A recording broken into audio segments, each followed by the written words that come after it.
Alrighty, so we have just finished up the live stream, and if you would like to hang out whenever we do live streams in the future, feel free to subscribe. That way you'll, see them in your sub feed, or who knows, YouTube's really weird about that sometimes. But either way, we just got finished doing summons for Green Matrona. They were all right.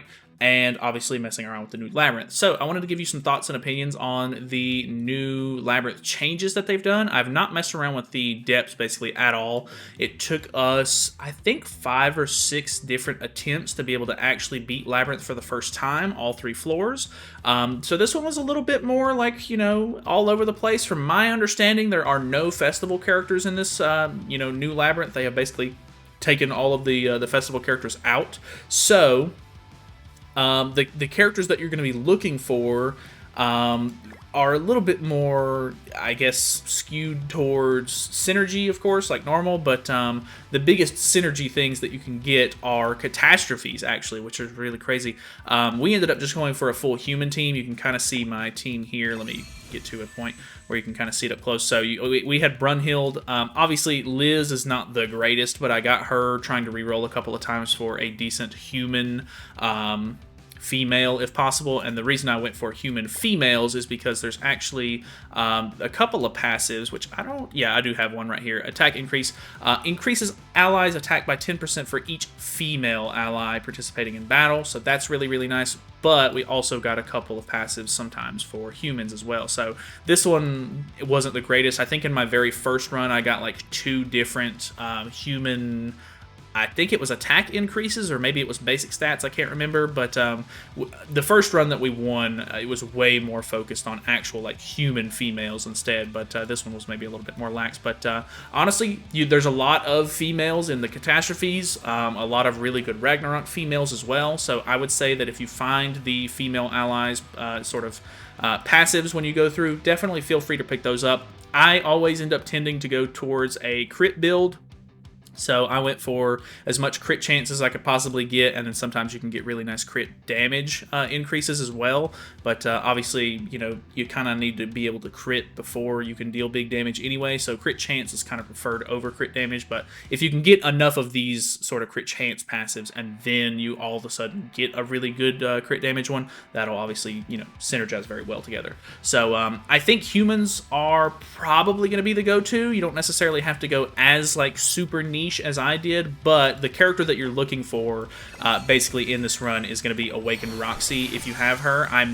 I did get asked during the live stream if you have to have the characters to be able to pull them. From my understanding from previous seasons, you basically have like a designated lineup that you start with that are always the same, and then later on in the run, I think you can only pull characters that you actually own. So not 100% positive on that. If you do know the answer to that, obviously feel free to leave it down in the comment section below. But yeah, just having Roxy and being able to proc extra damage when you crit is super, super, super nice. So that's really great, being able to just, chew through the health bar. It was basically super easy to one-shot the final boss, or the floor 3 boss, which ends up being Demon King Melee, which is really, really cool that he's a boss. But he gets a lot of stat buffs, so you have to either have a stat buff removal character, or like a buff removal character on your team to be able to sort of like reset him back down to normal, or you're going to need to just have a ton of damage. Crazy Roxy is the character that is really great for that. You can basically one-shot him, and he also has like this built-in Tarmio link where he's going to gain 30% of his HP, or of his damage dealt, or damage taken back. So he's basically going to heal every time you hit him. So you gotta have to be careful with that a little bit. So do take that into mind. But overall, the big change that they did was there are these new Guardian Stones that you can get. You can see we have 4 of the Attack Stones, and then we actually have 1 of the Life Stone. I think it's completely random which one you roll in the shop. But as you go through and you reach the shops, there's basically going to be an option at the top to buy a Guardian Stone.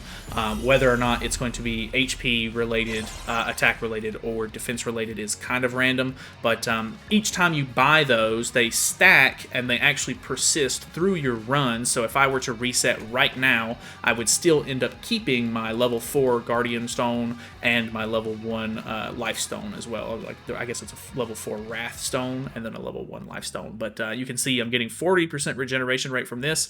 I'm getting 48% pierce rate. I think it's 40% pierce rate to begin with, so it doesn't go up quite as much once you get the initial one, but definitely feel free to grab the level 1s of them, like if you can. Honestly, you could probably end up brute forcing a lot of the Labyrinth just by going through most of floor 1, getting towards the end, getting to the shop, buying the Guardian Stone. If you don't have a decent team already built up, you could just reset. Now that you have the stone, it carries over to your next run, and then you can just keep kind of rinsing and repeating as much as you need to until you have like pretty good stats going. So I'm getting an additional 350% or 350 attack, not percent.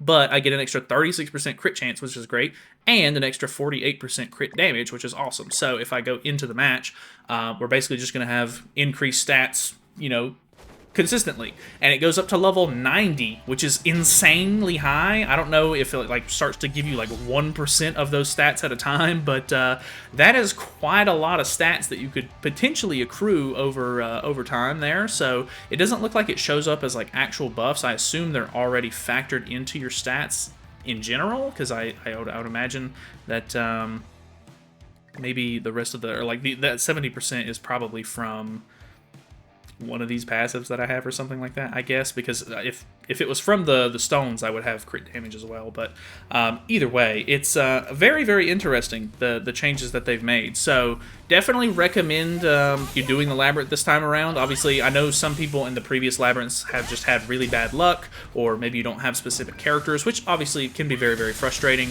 But yeah, with this one being so much more like, you can work on it, and even if you're losing, you're still able to continue to sort of, work towards like, bigger stats, which means that your runs won't just completely go, bad every single time. Like, the characters are really important, and rolling good passives and stuff like that is great too, but, who knows? If you can get to level 90 with some of those stones, I can only imagine you would be incredibly overpowered. So, yeah, the initial run wasn't too bad. I don't think that there was any sort of like specific pathing sort of issues that we had during the run. Obviously, my biggest advice would be to go for any passive tiles that you can, because passives are a really big part of this game, or this game mode. Making sure that you get as many awakening stars as you can, because obviously you can't just passively gain awakening stars. You have to either buy those through the shops or the tiles. So getting those as much as you can, so that way you gain just extra stats and everything. Build up your characters, of course, which is really, really nice. Getting all 4 characters as soon as possible, like going towards the character tiles in the first floor, is really important. So that way you can use extra attacks and sort of start building the core of your team. Obviously, kind of roll with the punches a little bit. I know everybody kind of gets caught up, and like whenever they did the original whenever the last Labyrinth came out, and I think so many people were so like hell-bent on trying to make sure that they got the Angel team because it was the best team to farm the depths with, that they just ended up kind of pigeonholing themselves, and they weren't going for decent options because they were like, oh, well, I'm not pulling angels, I might as well not even worry about some of these characters or those. Like, take what you get, to begin with. Sometimes you can end up beating, the original Labyrinth run with a really weird and awkward team, as long as it kind of sort of meshes well together, and then once you beat it the first time, you can reset for better passives and, trying to build a depths team at that point. But, you do get a lot more currency as you beat the actual floor bosses this time around. So I think by the time we ended up beating all 3 floors finally, I had like 1,500 score already, or like 1,500 points for the exchange shop just sitting there. So I was basically able to unlock the very last section of the shop just all in one go, which was really, really nice. You can see Roxy doing just absolute work here.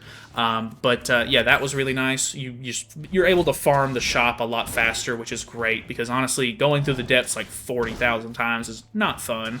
So, Brunhild taking a bit of damage here. But either way, I think, honestly, this was a big step in the right direction. If you have any sort of tips or tricks that helped you with it, feel free to leave them down in the comments below, so that way other people can sort of get use out of them. Yeah, like I said, just try to build up your characters as much as possible. When you're going through the board, grab passives as much as you can. Grab super awakening stars as much as you can. You'll technically get levels passively as you beat stages. I was level like 80 whenever, I think 81 whenever I got to the 3rd floor boss. boss on this run specifically, and I was still able to do really, really good damage, albeit I did have Roxy on the team, but you know, I was fully max super awakened already. I had pretty good team synergy going with some pretty decent passives, so that obviously kind of helps. Like, there's multiple factors that go into it, of course. So that's pretty much it for me. I don't have anything else to say, really. I'm just going to continue sort of farming out the rest of this, you know, as time goes on, so that way I can grab everything out of the exchange shop. And then, yeah, I've already got the Bond costume and the weapon, so I just need the headpiece, and then I'll grab the rest of the stuff sort of as I get time. But yeah, let me know what teams you ended up beating it with. Leave them down in the comments below. Maybe it'll help somebody else out.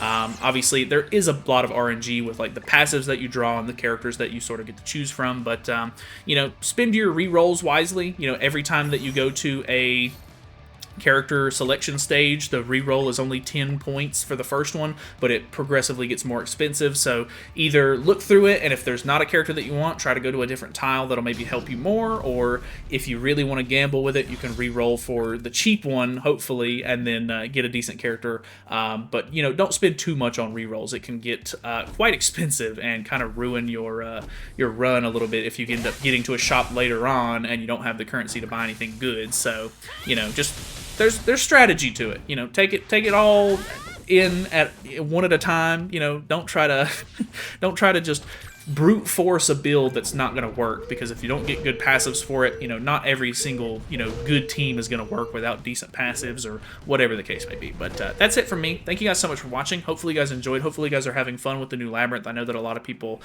during the last season were pretty miserable. They were not having a great time with that. So hopefully this one's a little bit more enjoyable with the changes. So hope you guys have a great day. Feel free to subscribe, all that good stuff. Thank you guys so much for watching, and I will see you in the next one.